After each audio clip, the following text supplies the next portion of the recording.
to Steno Court. It's time for your daily dose of legal dictation. We are focusing on clarity and flow today. So, deep breathe, stay calm, and let's get into the matter. 3, 2, 1.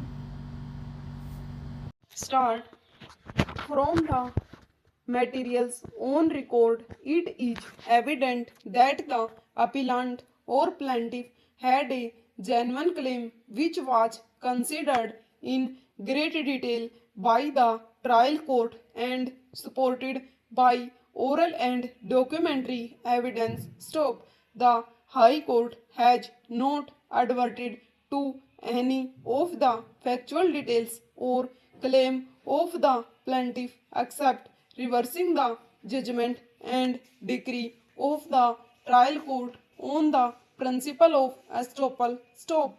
Though the matter could be remitted to the High Court for consideration in respect of merits of the claim and the judgment and decree of the trial court in as much as the work had been completed in August 1973. Final bill was raised on 31st March 1974 and additional claim was raised on 16 March 1976 to curtail the period of litigation. It would be appropriate that this court scrutinizes all the issues framed by the trial court, its discussion and ultimate conclusions based on the pleadings and supported by the materials. Stop stanza.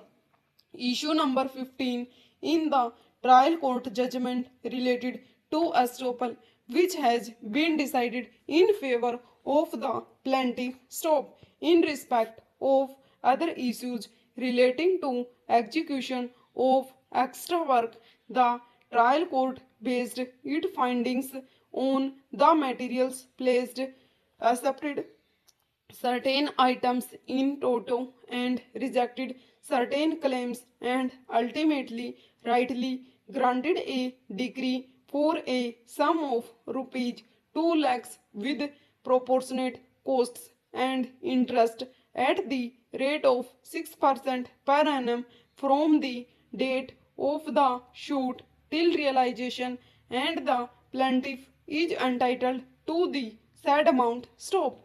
The impugned judgment of the High Court is set aside and the judgment and decree of the trial court restored. Stop stanza.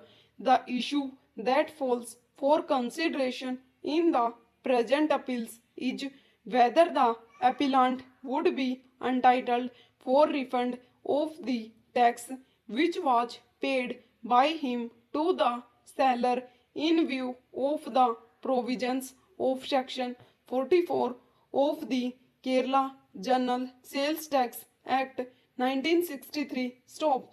One additional issue which was urged at the time of hearing of the appeals and requires consideration by this court is as to whether the appellant would at all be entitled to claim exemption under section 5 within bracket 3 of the Central Sales Tax Act 1956 as at the time of sale. Stop.